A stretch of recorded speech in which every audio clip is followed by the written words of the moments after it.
बंधुगण देखंतु ए वीडियो में +3 थर्ड सेमेस्टर ओडिया ऑनर्स देखंतु ओडिया ऑनर्स बीओडी 5 को आम आरंभ करबा। बीओडी 5 रे कोन रही देखंतु बीओडी 5 रे ओडिया भाषा और लिपिर ऐतिहासिक विकास क्रम रही। आ ब्लॉक 1 रे कोन रही ब्लॉक 1 रे रही ओडिया भाषार उद्भव और विकास क्रम ये संपर्क रे ब्लॉक 1 रे रही। तो ब्लॉक 1 रो यूनिट 1 को आम आरंभ करबा। बहुत इंपोर्टेंट और बहुत ही गुरुत्वपूर्ण यूनिट 1 रे रही भारतीय भाषा परिवार संपर्क रे आरंभ करबा। चलंतु देरी न करके जदि चैनल नुआ आसी चैनल को सब्सक्राइब करा जमारी भूलिबेनी। आ देखंतु एथिरे हम देखिबा पृथ्वीर भाषा परिवार संपर्क रे। देखंतु नंबर 1 क्वेश्चन आसीबो जे भाषा कहार माध्यम, ताहले यार सटीक उत्तर कोन करिवे भाषा कहार माध्यम।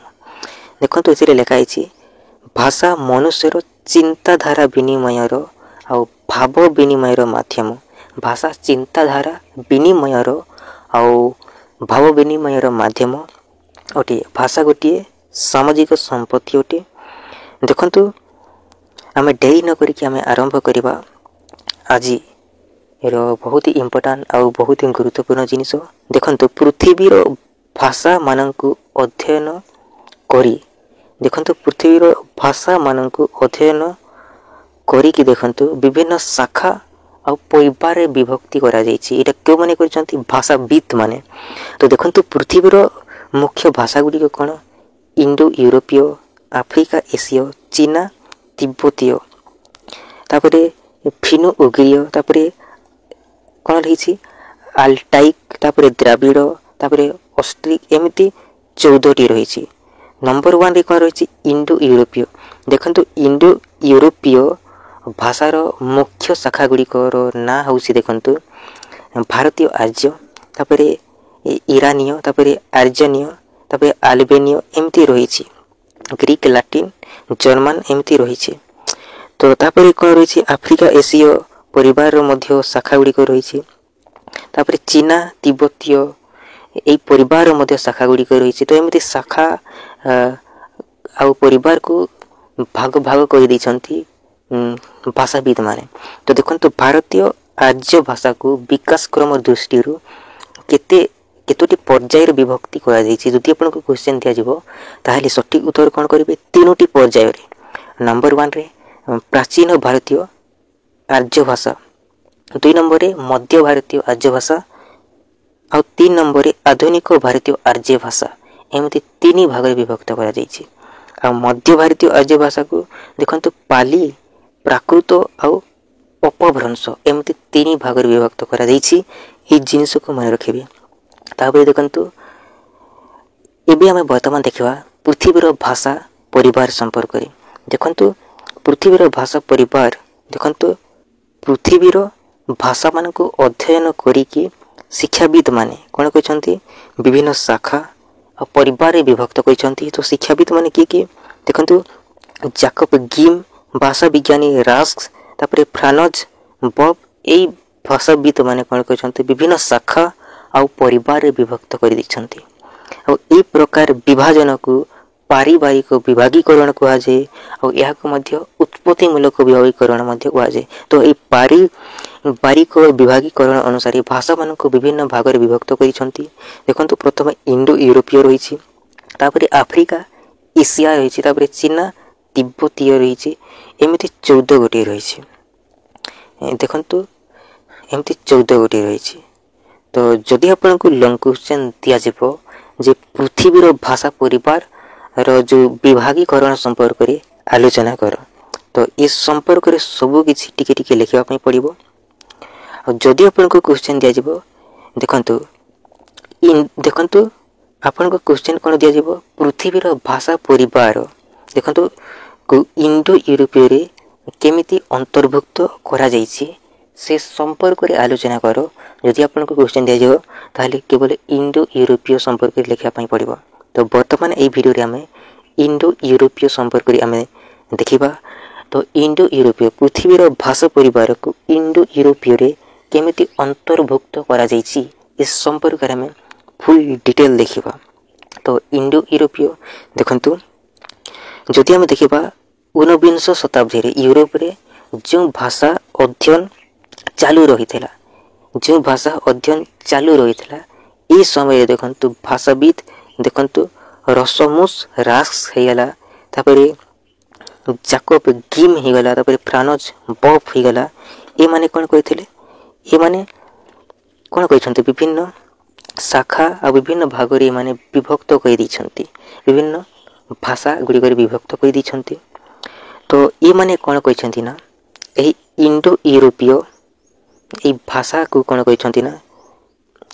ଏହି ଭାଷା ପରିବାର ସବୁଠାରୁ ବହୁତ ହିଁ ଗୁରୁତ୍ୱପୂର୍ଣ୍ଣ ବୋଲି ବିଚାର କରିଛନ୍ତି ଇଣ୍ଡୋ ୟୁରୋପୀୟ ଏହି ଭାଷା ପରିବାରକୁ। ତାପରେ ଦେଖନ୍ତୁ, ଆଉ ଇଣ୍ଡୋ ୟୁରୋପୀୟ ଯଦି ଆପଣଙ୍କୁ କ୍ୱେଶ୍ଚନ୍ ଦିଆଯିବ ଯେ ପୂର୍ବରୁ ଇଣ୍ଡୋ ୟୁରୋପୀୟ ପରିବାରର ନାମ କ'ଣ ଥିଲା? ପୂର୍ବ ନାମ ହେଉଛି ଇଣ୍ଡୋ ଜର୍ମାନିକ୍।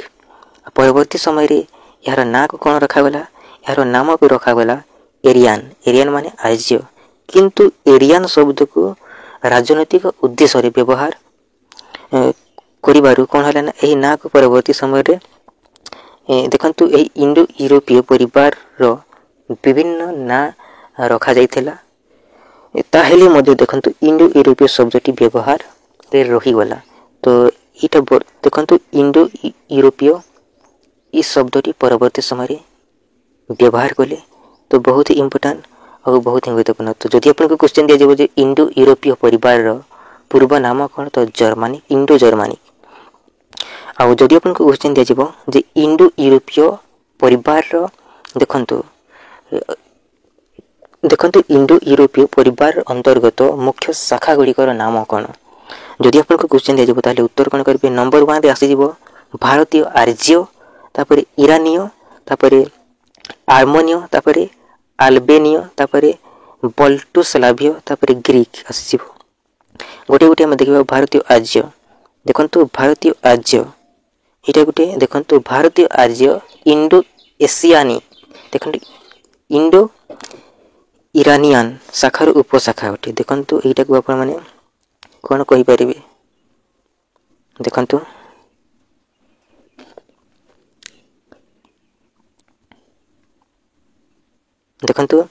ଭାରତୀୟ ଆର୍ଯ୍ୟ ଇଣ୍ଡୋ ଇରାନିଆନ୍ ଶାଖାର ଉପଶାଖା ଅଟେ, ଇଣ୍ଡୋ ୟୁରୋପୀୟ ଶାଖାର ଉପଶାଖା ଅଟେ। ଏଇ ଜିନିଷକୁ ମନେ ରଖିବେ। ତାପରେ ଦେଖନ୍ତୁ ହଜାର ବର୍ଷ ତଳେ ଯେଉଁ ଲୋକମାନେ ଇରାନ ମଧ୍ୟ ଦେଇ ଭାରତକୁ ଆସିଥିଲେ ସେମାନଙ୍କର ଭାଷା ଇଣ୍ଡୋ ଇରାନିଆନ୍ ଶାଖାରେ ଅନ୍ତର୍ଭୁକ୍ତ କରିଦେଇଛନ୍ତି।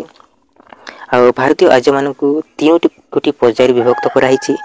ନମ୍ବର 1ରେ ଭାରତୀୟ ଦେଖନ୍ତୁ ପ୍ରାଚୀନ ଭାରତୀୟ ଆର୍ଯ୍ୟ ଭାଷା, 2 ନମ୍ବରରେ ମଧ୍ୟ ଭାରତୀୟ ଆର୍ଯ୍ୟ ଭାଷା, 3 ନମ୍ବରରେ ଆଧୁନିକ ଭାରତୀୟ ଆର୍ଯ୍ୟ ଭାଷା, ଏମିତି 3 ଭାଗରେ ବିଭକ୍ତ କରିଛନ୍ତି।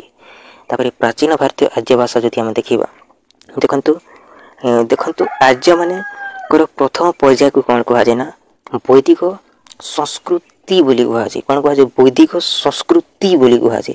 ଆଉ ଆର୍ଯ୍ୟମାନଙ୍କର ପରବର୍ତ୍ତୀ ପର୍ଯ୍ୟାୟକୁ କ'ଣ କୁହାଯାଏ ନା ତାକୁ କ'ଣ କୁହାଯାଏ? ଲୌକିକ ସଂସ୍କୃତି ବୋଲି କୁହାଯାଏ। ଏଇ ଜିନିଷକୁ ମନେ ରଖିବେ। ତ ଦେଖନ୍ତୁ ପ୍ରାଚୀନ ଭାରତୀୟ ଆର୍ଯ୍ୟ ଭାଷା ହେଉଛି ବୈଦିକ ସଂସ୍କୃତ ଆଉ ଲୌକିକ ସଂସ୍କୃତ।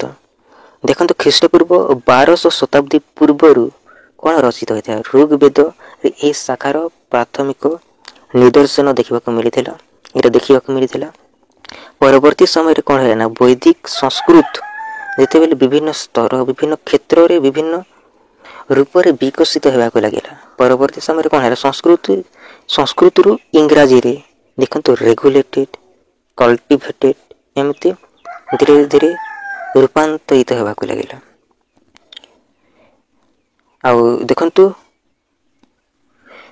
ମଧ୍ୟ ଭାରତୀୟ ଆର୍ଯ୍ୟ ଭାଷା। ଦେଖନ୍ତୁ ମଧ୍ୟ ଭାରତୀୟ ଆର୍ଯ୍ୟ ଭାଷାକୁ 3 ସ୍ତର ରହିଛି। କ'ଣ ରହିଛି? ଗୋଟେ ପାଲି, ପ୍ରାକୃତ ଆଉ ଅପଭ୍ରଂଶ। ବହୁତ ଇମ୍ପୋର୍ଟାଣ୍ଟ। ମଧ୍ୟ ଭାରତୀୟ ଆର୍ଯ୍ୟ ଭାଷାର ପ୍ରଥମ ସ୍ତରଟି ହେଉଛି ପାଲି। ଆଉ ପାଲି ଭାଷାରେ କ'ଣ ରଚିତ ହୋଇଛି? ଯଦି ଆପଣଙ୍କୁ କ୍ୱେଶ୍ଚନ୍ ଦିଆଯିବ ଯେ ବୁଦ୍ଧଦେବଙ୍କ ଧର୍ମ ଆଉ ଅଶୋକଙ୍କର ଅନୁଶାସନ କେଉଁ ଭାଷାରେ ରଚିତ, ତାହେଲେ ସଠିକ୍ ଉତ୍ତର କ'ଣ କରିବେ? ପାଲି ଭାଷାରେ ରଚିତ। এই ଜିନିଷକୁ ମନେ ରଖିବେ। ଆଉ ମଧ୍ୟ ଭାରତୀୟ ଆର୍ଯ୍ୟ ଭାଷାର ଦ୍ୱିତୀୟ ସ୍ତରଟି ହେଉଛି ପ୍ରାକୃତ। ଆଉ ଭାରତବର୍ଷରେ ପ୍ରଚଳିତ ଥିବା 5 ଗୋଟି ମୁଖ୍ୟ ପ୍ରାକୃତ ଭାଷାର ନାଁ ହେଉଛି ମହାରାଷ୍ଟ୍ରୀ, ସୌରସୈନୀ, ମାଗଧୀ, ତାପରେ ପୈଶାଚୀ ଆଉ ଅର୍ଦ୍ଧ ମାଗଧୀ। ଆଉ ଏମାନଙ୍କ ସାହିତ୍ୟିକ ପ୍ରାକୃତିକ କୁହାଯାଏ। ଏମାନଙ୍କୁ କ'ଣ କୁହାଯାଏ? এই 5ଟି ମୁଖ୍ୟ ପ୍ରାକୃତ ଭାଷାକୁ ସାହିତ୍ୟିକ ପ୍ରାକୃତ ବୋଲି କୁହାଯାଏ। ଏଇ ଜିନିଷକୁ ମନେ ରଖିବେ। ଆଉ ଦେଖନ୍ତୁ ଏ ମହାରାଷ୍ଟ୍ର ଦେଖନ୍ତୁ ପ୍ରାକୃତ ଭାରତ ଦକ୍ଷିଣ ଦେଖନ୍ତୁ ଭାରତର ଦକ୍ଷିଣ ପଶ୍ଚିମାଞ୍ଚଳରେ କ'ଣ ହୋଇଛି ଏଇଟା ପ୍ରଚଳିତ ଥିଲା। ଯେ ଯଦି ଆପଣଙ୍କୁ କ୍ୱେଶ୍ଚନ୍ ଦିଆଯିବ ଯେ ମହାରାଷ୍ଟ୍ରୀ ଏଇ ଭାଷାଟି କେଉଁଠାରେ ପ୍ରଚଳିତ ଥିଲା, ଯଦି ଆପଣଙ୍କୁ କ୍ୱେଶ୍ଚନ୍ ଦିଆଯିବ ତାହେଲେ ଏହାର ସଠିକ୍ ଉତ୍ତର କ'ଣ କରିବେ? ଭାରତର ଦକ୍ଷିଣ ପଶ୍ଚିମାଂଶରେ ଏଇଟା ପ୍ରଚଳିତ ଥିଲା।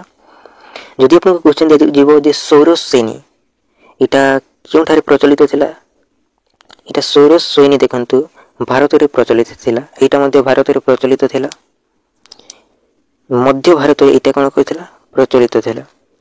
ଆଉ ଯଦି ଆପଣଙ୍କୁ କ୍ୱେଶ୍ଚନ୍ ଦିଆଯିବ ଯେ ମାଗଧୀ ଦେଖନ୍ତୁ କେଉଁଠାରେ ପ୍ରଚଳିତ ଥିଲା, ଏଇଟା ପୂର୍ବ ଭାରତରେ ଏଇଟା ପ୍ରଚଳିତ ଥିଲା, ପ୍ରାକୃତ ପୂର୍ବ ଭାରତରେ। ଆଉ ପୈଶାଚୀ ଏଇଟା ଉତ୍ତର ପଶ୍ଚିମ ଭାରତରେ ଏଇଟା ପ୍ରଚଳିତ ଥିଲା। ଆଉ ଅର୍ଦ୍ଧ ମାଗଧୀ ଏଇଟା ମଧ୍ୟ ପୂର୍ବ ଭାଗରେ ଏଇଟା ପ୍ରଚଳିତ ଥିଲା। ଏଇ ଜିନିଷକୁ ମନେ ରଖିବେ। ଆଉ କିଛି ମନେ ରଖିବାର କିଛି ନିଡ୍ ହିଁ ନାହିଁ। ତାପରେ ଦେଖନ୍ତୁ ଯଦି ଆପଣଙ୍କୁ କ୍ୱେଶ୍ଚନ୍ ଦିଆଯିବ ଯେ ମଧ୍ୟ ଭାରତୀୟ ଆର୍ଯ୍ୟ ଭାଷାର ତୃତୀୟ ସ୍ତରଟି କ'ଣ? ତୃତୀୟ ସ୍ତରଟି ହେଉଛି ଅପଭ୍ରଂଶ। ଆଉ ଅପଭ୍ରଂଶ ଭାଷାରେ କ'ଣ ରଚିତ ହୋଇଛି? ଦେଖନ୍ତୁ ସିଦ୍ଧଚାର୍ଯ୍ୟମାନଙ୍କର ବୌଦ୍ଧଗାନ ଆଉ ଦୋହା ଆଉ ତୁଳସୀ ବଚନ ଏଇଟା ଅପଭ୍ରଂଶ ଭାଷାରେ ରଚିତ ହୋଇଛି। ଏଇ ଜିନିଷକୁ ମନେ ରଖିବେ। ଆଉ କିଛି ମନେ ରଖିବାର କିଛି ନିଡ୍ ନାହିଁ। ତାପରେ ଦେଖନ୍ତୁ ଆଧୁନିକ ଭାରତୀୟ ଆର୍ଯ୍ୟ ଭାଷା ଏଇଟା ଦେଖନ୍ତୁ ଖ୍ରୀଷ୍ଟାବ୍ଦ 1000 ଏହି ସମୟରେ ଏଇଟା କ'ଣ ହୋଇଛି ନା ସୃଷ୍ଟି ହୋଇଥିଲା ଆଧୁନିକ ଭାରତୀୟ ଆର୍ଯ୍ୟ ଭାଷା। ଆଉ ଏହି ସମୟରେ ବଙ୍ଗଳା ଭାଷା, ଓଡ଼ିଆ ଭାଷା, ଆସାମୀ ଭାଷା, ହିନ୍ଦୀ ଭାଷା, ଗୁଜୁରାଟୀ ଏଗୁଡ଼ିକ ଆଧୁନିକ ଭାରତୀୟ ଆର୍ଯ୍ୟମାନଙ୍କର ସୃଷ୍ଟି ହେବାକୁ ଲାଗିଲା। ଆଉ ଦେଖନ୍ତୁ ଅପଭ୍ରଂଶ ଭାଷାରୁ ଆଧୁନିକ ଭାରତୀୟ ଆର୍ଯ୍ୟ ଭାଷାମାନେ ବିକାଶ ଲାଭ କରିଥିଲେ। ଯଦି ଆପଣଙ୍କୁ କ୍ୱେଶ୍ଚନ୍ ଦିଆଯିବ ଯେ କେଉଁ ଭାଷାରୁ ଆଧୁନିକ ଭାରତୀୟ ଆର୍ଯ୍ୟ ଭାଷାମାନେ ବିକାଶ ଲାଭ କରିଥିଲେ, ତାହେଲେ ସଠିକ୍ ଉତ୍ତର କ'ଣ କରିବେ? ଅପଭ୍ରଂଶ ଭାଷାରୁ କରିବେ। ଆଉ ଯଦି ଆପଣଙ୍କୁ କ୍ୱେଶ୍ଚନ୍ ଦିଆଯିବ ଯେ ଆଧୁନିକ ଭାରତୀୟ ଆର୍ଯ୍ୟମାନଙ୍କର ମଧ୍ୟରେ ଶାସ୍ତ୍ରୀୟ ମାନ୍ୟତା ଲାଭ କରିବାରେ କେଉଁ ଭାଷା ସର୍ବପ୍ରଥମ ଆଧୁନିକ ଭାରତୀୟ ଆର୍ଯ୍ୟମାନଙ୍କ ମଧ୍ୟରେ ଶାସ୍ତ୍ରୀୟ ମାନ୍ୟତା ଲାଭ କରିଥିବା ଭାଷାର ନାମ କ'ଣ? ଯଦି ଆପଣଙ୍କୁ କ୍ୱେଶ୍ଚନ୍ ଦିଆଯିବ ତାହେଲେ ଏହାର ସଠିକ୍ ଉତ୍ତର କ'ଣ କରିବେ? ଓଡ଼ିଆ ଭାଷା କହିଦେବେ। ଆପଣଙ୍କର ସଠିକ୍ ଉତ୍ତର ହୋଇଯିବ। ତାପରେ ଦେଖନ୍ତୁ ନେକ୍ସଟ କ'ଣ ରହିଛି? ଇରାନୀୟ ଆର୍ଯ୍ୟ। ଦେଖନ୍ତୁ ଇରାନୀୟ ଆର୍ଯ୍ୟକୁ ମଧ୍ୟ 3 ଗୋଟି ଭାଗରେ ବିଭକ୍ତ କରାଯାଇଛି। ଯେମିତି ଭାରତୀୟ ଆର୍ଯ୍ୟ ଭାଷାକୁ 3 ଗୋଟି ଭାଗରେ ବିଭକ୍ତ କରାଯାଇଛି, ସେମିତି ଇରାନୀୟ ଆର୍ଯ୍ୟକୁ ମଧ୍ୟ 3 ଭାଗରେ ବିଭକ୍ତ କରାଯାଇଛି। ତ କ'ଣ କ'ଣ? ଆଦି ଆର୍ଯ୍ୟ ବା ପ୍ରାଚୀନ ଆର୍ଯ୍ୟ ଆପଣମାନେ କହିପାରିବେ। ତାପରେ ମଧ୍ୟ, ତାପରେ ଆଧୁନିକ। ଦେଖନ୍ତୁ ଆଦି ବା ପ୍ରାଚୀନ, ଯଦି ଆମେ ଦେଖିବା ପ୍ରାଚୀନ ଭାରତୀୟ ଆର୍ଯ୍ୟ ଶାଖା, ଯଦି ଆମେ ଦେଖିବା ବୈଦିକ ସଂସ୍କୃତକୁ ପ୍ରାଚୀନ ଇରାନୀୟ ଶାଖାର ସହିତ କ'ଣ କରାହେଇଛି? ଏଇଟା ସଂସ୍କୃତକୁ ପ୍ରାଚୀନ ପାରସିକ ସହିତ ତୁଳନା କରାହୋଇଛି। ଏଇଟା ଦେଖନ୍ତୁ ଆପଣମାନେ ଦେଖିଥିବେ ବେଦ ଯେପରି ହିନ୍ଦୁମାନଙ୍କର ଧର୍ମଗ୍ରନ୍ଥର ନାଁ କ'ଣ? ବେଦ। ସେମିତି ସେହିପରି ଦେଖନ୍ତୁ ଅଭେସ୍ତା ହେଉଛି ଦେଖନ୍ତୁ ରୋଜାଷ୍ଟ୍ରିଆନ ମାନଙ୍କର ଧର୍ମଗ୍ରନ୍ଥ। ମନେ ରଖିବେ। ଯଦି ଆପଣଙ୍କୁ କ୍ୱେଶ୍ଚନ୍ ଦିଆଯିବ ଯେ ହିନ୍ଦୁମାନଙ୍କର ଧର୍ମଗ୍ରନ୍ଥର ନାମ କ'ଣ, ତାହେଲେ ଉତ୍ତର କ'ଣ କରିବେ? ବେଦ କହିଦେବେ। ଆଉ ଦେଖନ୍ତୁ ଜୋରାଷ୍ଟ୍ରିଆନ ମାନଙ୍କର ଧର୍ମଗ୍ରନ୍ଥର ନାମ କ'ଣ? ଅଭେସ୍ତା କହିଦେବେ। ଆପଣଙ୍କର ସଠିକ୍ ଉତ୍ତର ହେଇଯିବ। ତ ଦେଖନ୍ତୁ ପ୍ରାଚୀନ ଇରାନୀୟ ଶାଖା ଅଭେସ୍ତା। ଦେଖନ୍ତୁ ବେଦ ହୋଇଗଲା ଏବଂ ଅଭେସ୍ତାର ଭାଷା ଏ ମଧ୍ୟରେ କ'ଣ ରହିଛି? ଏ ସମ୍ପର୍କରେ ଇରାନୀୟ ଆର୍ଯ୍ୟମାନଙ୍କ ସମ୍ପର୍କରେ ଏଇଟା ବ୍ୟବହୃତ ହେବାକୁ ଲାଗିଥିଲା। ଏହି ଜିନିଷକୁ ମନେ ରଖିବେ। ଆଉ କିଛି ମନେ ରଖିବାର କିଛି ନିଡ୍ ନାହିଁ। ଆଉ ପ୍ରାଚୀନ ପାରସିକ ଭାଷା ଭାରତବର୍ଷର ଲୌକିକ ସଂସ୍କୃତ ସହିତ ସମାନ ଅଟେ। ଏହି ଜିନିଷକୁ ମନେ ରଖିବେ। ପ୍ରାଚୀନ ପାରସିକ ଭାଷା ଭାରତବର୍ଷର ଲୌକିକ ସଂସ୍କୃତର ଏଇଟା ସମକକ୍ଷ। ତାପରେ ଆଉ କ'ଣ ମନେ ରଖିବେ? ସବୁଠାରୁ ମୋଷ୍ଟ ଇମ୍ପୋର୍ଟାଣ୍ଟ ହେଉଛି आमे देखिले वर्तमान आदि आर्य संपर्क देखिले आज आदि बा प्राचीन एबे आमे देखिबा मध्य ईरानीय आमे एबे देखिले आदि ईरानीय संपर्क देखिले एबे आमे देखिबा मध्य ईरानीय संपर्क देखंतु मध्य ईरानीय भाषार नाम होची पाहलवी पाहलवी और यार समय होची देखंतु ख्रीष्टपूर्व 300 रु 900 पाहलवी भाषा मते देखंतु भारतीय आर्य भाषा पाली और प्राकृत सहित समान अटे पाहलवी भाषा भारतीय आर्य भाषा पाली और प्राकृत सहित समान अटे ई जिनस को मन रखिथिबे और एई समय देखंतु पारस्य यार पारस्य साम्राज्यर भाषा रूपे व्यवहृत होथिला जदि हम देखिबा आधुनिक ईरानीय भाषा गुडी को कोन कोन देखंतु आधुनिक ईरानीय भाषा गुडी को होची बालूची और पश्तो बालूची और पश्तो जदि हम देखिबा बालूची भाषा को पश्चिम पाकिस्तान रो केतेक लोक माने व्यवहार करथांती ई बालूची को पश्चिम पाकिस्तान रो लोक माने व्यवहार करिथांती ताहले ई पश्तो को लोक माने व्यवहार करिथांती इटा अफगानिस्तान रो लोक माने इटा को व्यवहार करिथांती इटा अफगानिस्तान रो राष्ट्र भाषा रूपे इटा गृहीत अटे ए पश्तो भाषा और बालूचीटा पाकिस्तान रो ई जिनस को मन रखिथिबे तापर कोन कोन लिखाई छै देखंतु देखंतु आधुनिक ईरानीय भाषा गुडी को नाम हैला देखंतु ईरान आहुरी बहुत सारा रही छी देखंतु आउ अन्य केतोटी रही छी से गुडी को ना होची ईरान रो पर्शियन पश्चिम ईरान रो देखंतु कुर्दिश तापर उत्तर कोकेसस रो ओसेटिक एमिति रही छी तापर नेक्स्ट कोन रही छी देखंतु आर्मेनिया बा आर्मेनियन देखंतु आर्मेनिया भाषा जदि हम देखिबा देखंतु भाषा क्षेत्र पश्चिम रूस पूर्व तुर्की कोकेसस पार्वत्य अंचल एटा कोन होई छी व्यवहार एटा अंतर्भुक्त होई के रही छी ख्रीष्टाब्द 15 शताब्दी पर्यंत एई भाषार किछि भी देखंतु संधान मिली नथिला परवर्ती समय रे देखंतु परवर्ती समय रे एटा मिली पारी छी तो जदि भी आपन को क्वेश्चन दिया जीवो जे आर्मेनियो भाषा रो देखंतु आर्मेनियो भाषा रो भाषा क्षेत्र देखंतु केउ ठारे रही छी पश्चिम रूस पूर्व तुर्की कोकेसस पार्वत्य अंचल तो देखंतु आधुनिक आर्मेनियन भाषा को पूर्व और पश्चिम आर्मेनिया भाव विभक्त करा हिची आधुनिक आर्मेनियो भाषा को पूर्व और पश्चिम आर्मेनिया भाषा रे देखंतु एमिति विभक्त करा हिची आ पूर्व आर्मेनिया रूस अंचल रे और पश्चिम आर्मेनिया तुर्की अंचल रे एटा ए भाषाटा व्यवहृत हुए और जिप्स देखंतु जिप्स एही आर्मेनिया परिवार रो गोटे शाखा अटे देखंतु जिप्स एही आर्मेनिया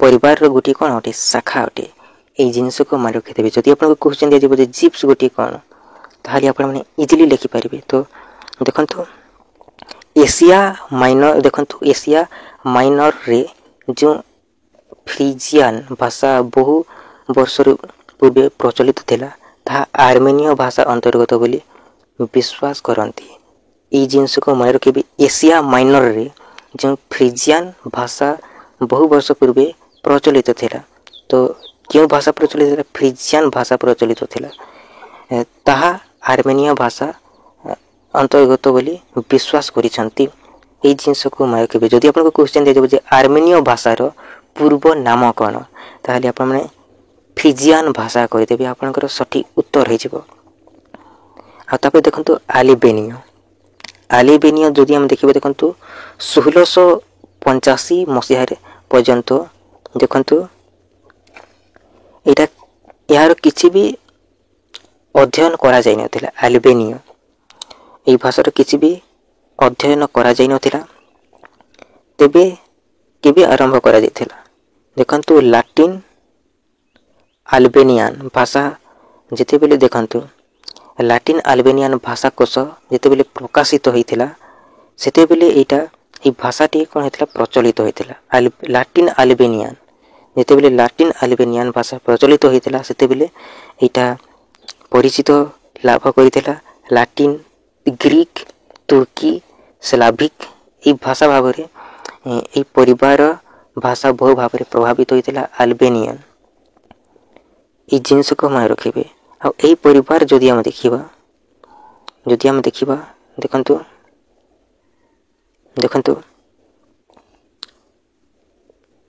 ଦେଖନ୍ତୁ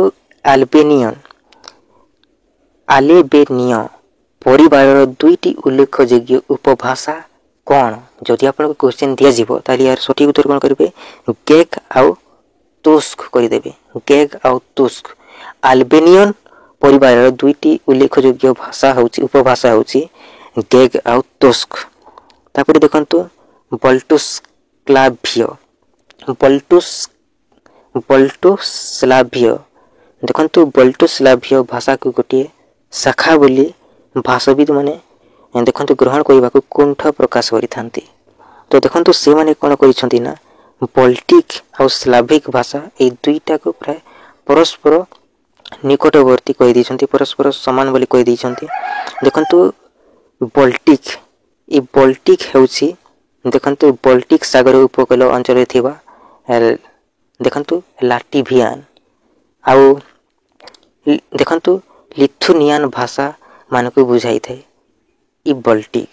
ଯଦି ଆପଣଙ୍କୁ କ୍ୱେଶ୍ଚିନ୍ ଦିଆଯିବ ଯେ ବଲ୍ଟିକ୍ ଏଇଟା କେଉଁ ଭାଷାମାନଙ୍କୁ ବୁଝାଇଥାଏ ତାହେଲେ ଆପଣମାନେ କ'ଣ କରିବେ? ଏଇଟା ବଲ୍ଟିକ୍ ସାଗର ଉପକୂଳ ଅଞ୍ଚଳରେ ଥିବା ଲାଟିଭିଆନ୍ ଆଉ ଲିଥୁନିଆନ୍ ଏଇ ଭାଷାମାନଙ୍କୁ ବୁଝାଇଥାଏ ବଲ୍ଟିକ୍ କହିଲେ। ଆଉ ସ୍ଲାଭିକ୍ ସ୍ଲାଭିକ୍ ହେଉଛି ରୁଷ ଆଉ ପୋଲିଶ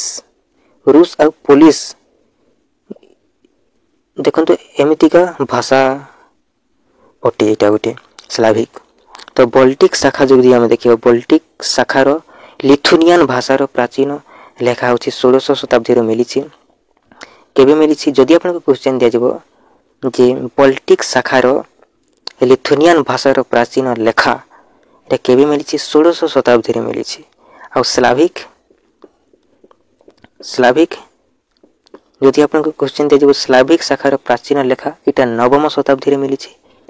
କେବେ ମିଳିଛି? 9ମ ଶତାବ୍ଦୀରେ। ଆଉ ଲିଥୁନିଆନ୍ ଭାଷାର ସଂସ୍କୃତ ଭାଷା ଶବ୍ଦ ପରି ଶବ୍ଦ ରୂପ ଦେଖିବାକୁ ମିଳିଥାଏ। ଲିଥୁନିଆନ୍ ଭାଷାରେ ସଂସ୍କୃତ ଭାଷାର ଶବ୍ଦ ପରି ଏହି ଶବ୍ଦ ଦେଖିବାକୁ ମିଳିଥାଏ।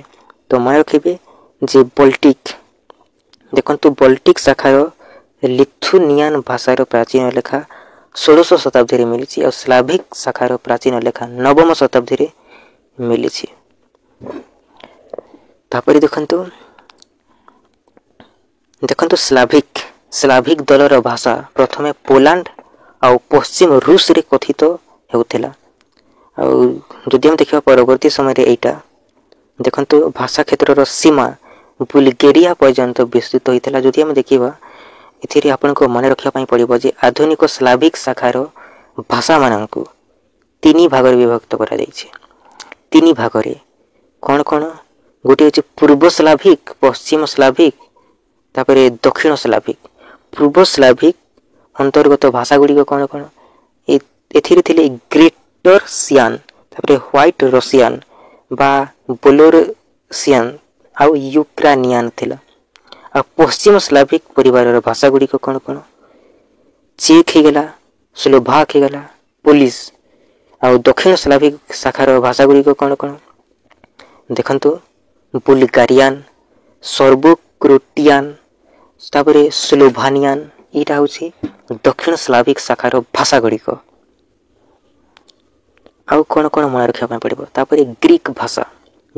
ଗ୍ରୀକ୍ ଗୋଟେ ବହୁତ ହିଁ ଗୁରୁତ୍ୱପୂର୍ଣ୍ଣ ଭାଷା ଅଟେ। ବର୍ତ୍ତମାନ ଯେଉଁଠି ଗ୍ରୀକ୍ ଭାଷା ପ୍ରଚଳିତ ଅଛି ସେଠାରେ 2000 ଖ୍ରୀଷ୍ଟାବ୍ଦ ପୂର୍ବରେ ଅଣ ଇଣ୍ଡୋ ୟୁରୋପୀୟ ଭାଷା ପ୍ରଚଳିତ ଥିଲା।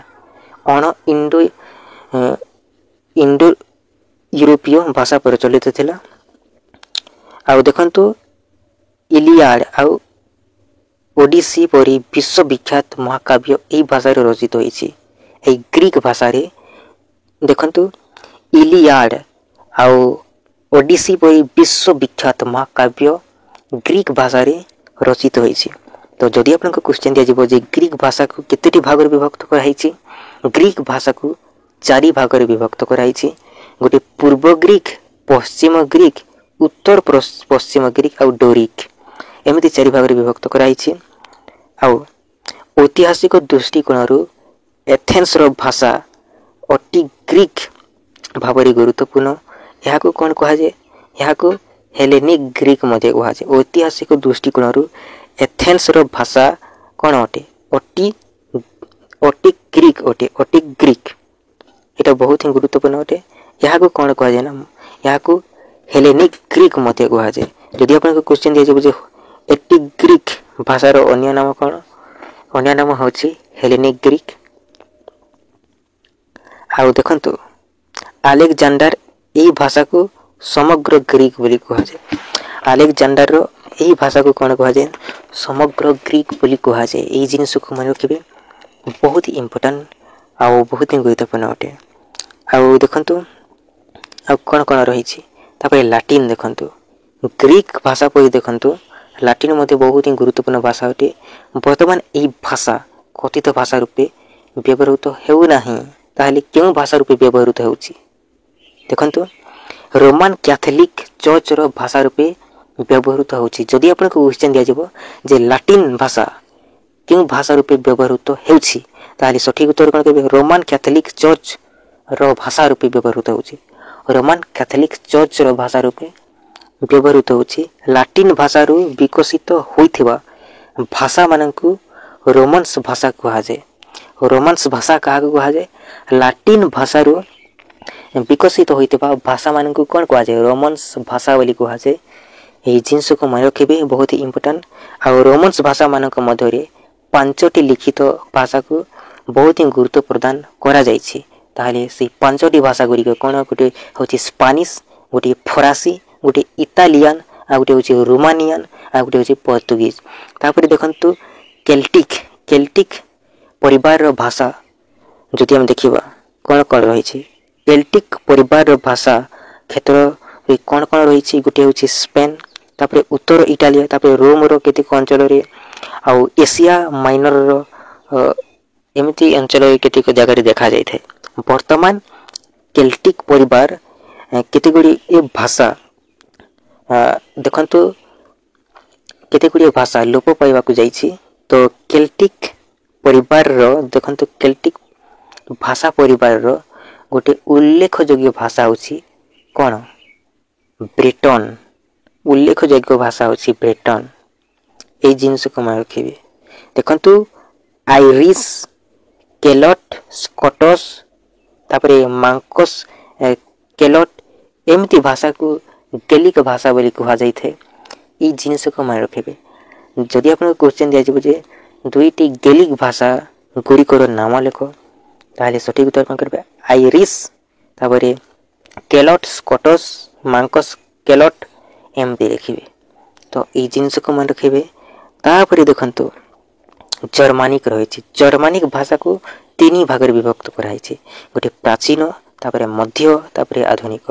ଦେଖନ୍ତୁ, ଯଦି ଆମେ ଦେଖିବା ପ୍ରାଚୀନ, ଏ ପ୍ରାଚୀନ ଜର୍ମାନିକ୍ ଏଇଟା କେବେ ହୋଇଥିଲା? ଦେଖନ୍ତୁ, 14ଶ ଶତାବ୍ଦୀରେ ଦେଖନ୍ତୁ ଉଲଫିଆ ଗଥିକ୍ ଭାଷାରେ ବାଇବେଲରେ ଅନୁବାଦିତ କରିଥିଲେ। ଏହାର ଭାଷା ହେଉଛି ପ୍ରାଚୀନ ଜର୍ମାନିକ୍ ନିଦର୍ଶନ। এই ଜିନିଷକୁ ମନେ ରଖିବେ, ପ୍ରାଚୀନ ଜର୍ମାନିକ୍ ନିଦର୍ଶନ। ତ ଏଇଟା 14ଶ ଶତାବ୍ଦୀରେ ଏଇଟା ଅନୁବାଦ କରିଥିଲେ। ଏହି ଭାଷାର ନାଁ ହେଉଛି ପ୍ରାଚୀନ ଜର୍ମାନିକ୍ ନିଦର୍ଶନ। ତ ଏଇଟା ପ୍ରାଚୀନ ଭାଷାରେ ଆସିଯିବ, ପ୍ରାଚୀନ ଜର୍ମାନିକ୍ରେ ଆସିଯିବ। ଆଉ ମଧ୍ୟ ଜର୍ମାନିକ୍ ଦେଖନ୍ତୁ, এই ମଧ୍ୟ ଜର୍ମାନିକ୍ର ଭାଷାର ବିକାଶ କେବେ ହେଲା? ଦ୍ୱାଦଶ ଶତାବ୍ଦୀରୁ ପଞ୍ଚଦଶ ଶତାବ୍ଦୀ এই ସମୟରେ ଏଇଟା ବିକାଶ ହେବାକୁ ଲାଗିଲା, ମଧ୍ୟ ଜର୍ମାନିକ୍ ଭାଷା। ଆଉ ଆଧୁନିକ ଜର୍ମାନିକ୍ ଭାଷା ଯଦି ଆପଣଙ୍କୁ କ୍ୱେଶ୍ଚିନ୍ ଦିଆଯିବ, ଏଇଟା 16ଶ ଶତାବ୍ଦୀରୁ ପରବର୍ତ୍ତୀ ସମୟରେ ଏଇଟା କ'ଣ ହେଇଛି? ଏଇଟା ବିକାଶ ହେବାକୁ ଲାଗିଛି। ଦେଖନ୍ତୁ, 16ଶ ଶତାବ୍ଦୀରେ ମାର୍ଟିନ୍ ଲୁଥରଙ୍କ ଦ୍ୱାରା ବ୍ୟବହୃତ ଭାଷା ହେଉଛି ମଧ୍ୟ ଜର୍ମାନିକ୍ ଭାଷା। ଦେଖନ୍ତୁ, ଯଦି ଆପଣଙ୍କୁ କ୍ୱେଶ୍ଚିନ୍ ଦିଆଯିବ ଏ ମଧ୍ୟ ଜର୍ମାନିକ୍ ଭାଷା, এটা ଦେଖନ୍ତୁ ଦ୍ୱାଦଶ ଶତାବ୍ଦୀରୁ ପଞ୍ଚଦଶ ଶତାବ୍ଦୀ ବୋଲି ଗ୍ରହଣ କରାଯାଇଛି। ଆଉ 16ଶ ଶତାବ୍ଦୀରେ ମାର୍ଟିନ ଲୁଥରଙ୍କ ଦ୍ୱାରା ବ୍ୟବହୃତ ଭାଷା ହେଉଛି ମଧ୍ୟ ଜର୍ମାନିକ ଭାଷା। ଆଉ 16ଶ ଶତାବ୍ଦୀର ପରବର୍ତ୍ତୀ ସମୟରେ ଆଧୁନିକ ଜର୍ମାନିକ ଭାଷା ବିକାଶ ହେବାକୁ ଲାଗିଛି। ଆଉ ଜର୍ମାନିକ ଭାଷାର ପ୍ରଥମ ପର୍ଯ୍ୟାୟରେ କ'ଣ କ'ଣ ରହିଛି, କେଉଁଟା ଦେଖନ୍ତୁ କଥିତ ହେଉଥିଲା। ଯଦି ଆପଣଙ୍କୁ କ୍ୱେଶ୍ଚନ୍ ଦିଆଯିବ ତାହେଲେ ଉତ୍ତର କ'ଣ କରିବେ? ଦେଖନ୍ତୁ ଆଇସଲ୍ୟାଣ୍ଡ, ଗ୍ରୀନଲ୍ୟାଣ୍ଡ ଏବଂ ଆମେରିକା ଏମିତି ଅଞ୍ଚଳରେ କଥିତ ହେଉଥିଲା ଏଇ ଦେଖନ୍ତୁ ପ୍ରଥମ ପର୍ଯ୍ୟାୟ ଜର୍ମାନିକ ଭାଷା ଏଇ ଜାଗାରେ କ'ଣ ହେଉଥିଲା, କଥିତ ହେଉଥିଲା। ଆଉ ଦ୍ୱିତୀୟ ପର୍ଯ୍ୟାୟରେ ଯଦି ଆମେ ଦେଖିବା, ଦ୍ୱିତୀୟ ପର୍ଯ୍ୟାୟରେ ଉତ୍ତର ଆମେରିକା, ଦକ୍ଷିଣ ଆମେରିକା, ଭାରତ, ଅଷ୍ଟ୍ରେଲିଆ ଏଇ ଅଞ୍ଚଳରେ କଥିତ ହେବାକୁ ଲାଗିଲା। ତାପରେ ଯଦି ଆମେ ଦେଖିବା ଭାଷାବିତ୍ ମାନେ କ'ଣ କରିଛନ୍ତି ନା ଜର୍ମାନିକ ଭାଷାକୁ କ'ଣ କରିଛନ୍ତି ନା ତିନି ଗୋଟି ଶାଖାରେ ବିଭକ୍ତ କରିଦେଇଛନ୍ତି। ତିନି ଗୋଟି, ଗୋଟିଏକୁ ଇଂରାଜୀ, ଫ୍ରିଜିଆନ୍, ଆଉ ଗୋଟିଏ ଡଚ୍ ଜର୍ମାନ, ତାପରେ ସ୍କାଣ୍ଡିନେଭିଆନ୍। ଦେଖନ୍ତୁ ଇଂରାଜୀ ଫ୍ରିଜିଆନ୍ ଶାଖାର ମୁଖ୍ୟ ଭାଷାଟି ହେଉଛି ଇଂରାଜୀ ଭାଷା। ଏହାର ପୃଥିବୀର ସବୁ ଲୋକଙ୍କ ଦ୍ୱାରା ବ୍ୟବହୃତ ହେଉଥିବା ଭାଷା ହେଉଛି ଇଂରାଜୀ। ଆଉ ଫ୍ରିଜିଆନ୍ ଯଦି ଆମେ ଦେଖିବା, ଏଇ ଫ୍ରିଜିଆନ୍ ଦେଖନ୍ତୁ ଫ୍ରିଜିଆନ୍ ଭାଷା ହଲାଣ୍ଡ ଆଉ ଜର୍ମାନୀର ଉପକୂଳ ଅଞ୍ଚଳରେ ବହୁତ ହିଁ ଖୁବ୍ କମ୍ ସଂଖ୍ୟକ ଲୋକମାନଙ୍କ ଦ୍ୱାରା ବ୍ୟବହୃତ ହେଉଥିଲା। ଏଇ ଜିନିଷକୁ ମନେ ରଖିବେ। ଆଉ ଡଚ୍ ଆଉ ଜର୍ମାନ ଦେଖନ୍ତୁ ଡଚ୍ ଆଉ ଜର୍ମାନ ଶାଖାର ତିନି ଗୋଟି ପ୍ରଧାନ ଭାଷା ରହିଛି।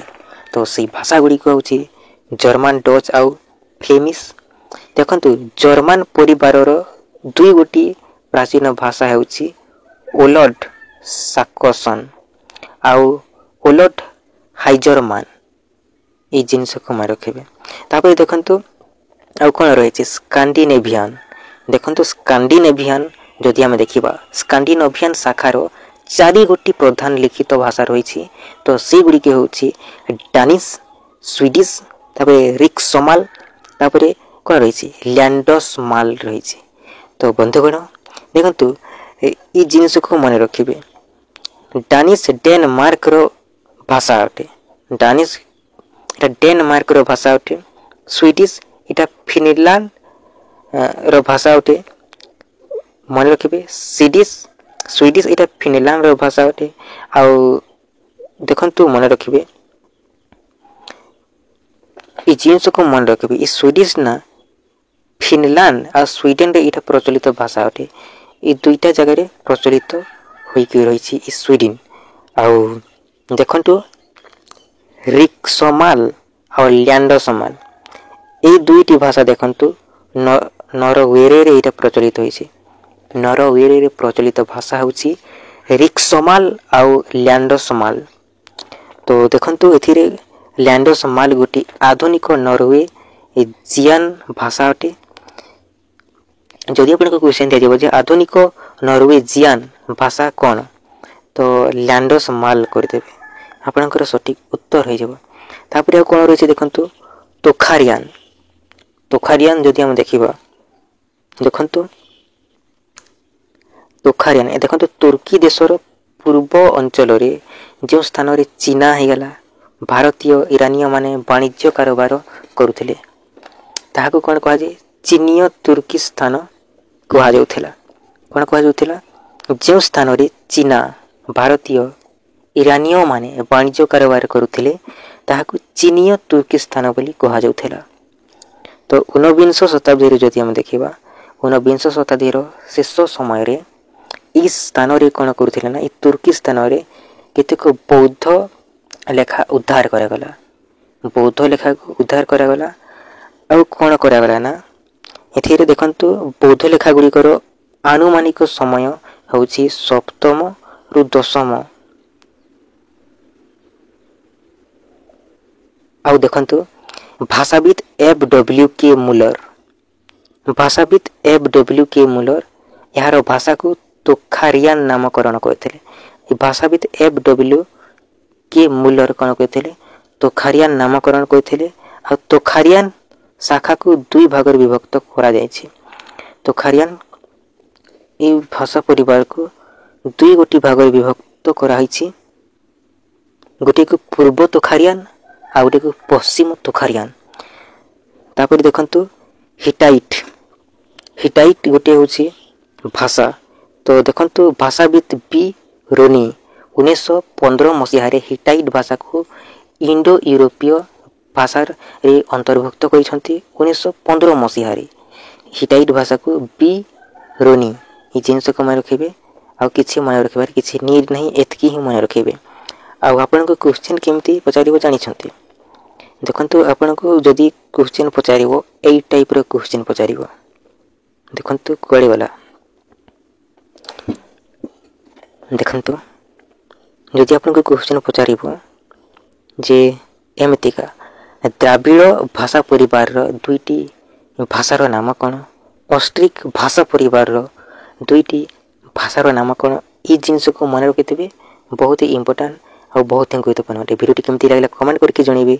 चैनल नुआ थे चैनल को सब्सक्राइब कर देबे आउ हमर टेलीग्राम चैनल जदि जॉइन नांती जॉइन हो सर्वप्रथम आमर इनफॉरमेशन पाइबा पई वीडियो तले मो लिंक दे देछि और परवर्ती समय रे हम आहुरी करबा।